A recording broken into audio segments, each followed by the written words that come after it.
Pinaghahandaan na ng mga magsasaka sa bayan ng Atok ang posibleng maging epekto sa kanilang mga pananim ng nararanasang frost o matinding lamig sa Benguet.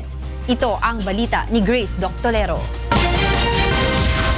Ramdam na sa dalawang barangay sa Atok, Benguet ang seasonal frost o matinding lamig na kalimitang nagsisimula sa unang bahagi ng taon.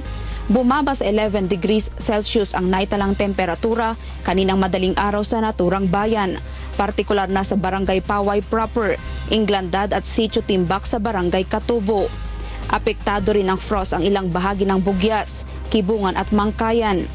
Ngunit paglilinaw ng Atok Municipal Agriculture Office, wala pang naitatalang pinsala mula ng maramdaman ang matinding lamig sa probinsya noong January 6. As to confirmation kung may frost, meron.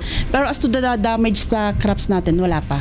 Tiniyak din ng Agriculture Office na handa at sapat ang kalaman ng mga magsasaka upang maiwasan ang mas malaking pinsala sa kanilang mga pananim dahil sa matinding lamig. Ang iba talagang hindi na nagtatanim. Nagtatanim ng kaya niya yung frost. Yung iba may nag-sprinklers la or nagdinidiligan nila early in the morning. Sa pamingag mula. Tapno at least kasla daytoy dumakol pay santo ada pros nga day buwasit nga kay mulmula ta madadal.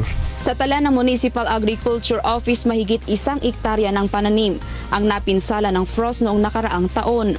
Pangunahing naapektuhan tuwing may andap o frost ay ang mga pananim na mahina sa lamig gaya ng patatas, bubok at mga bulaklak gaya ng alstroemeria.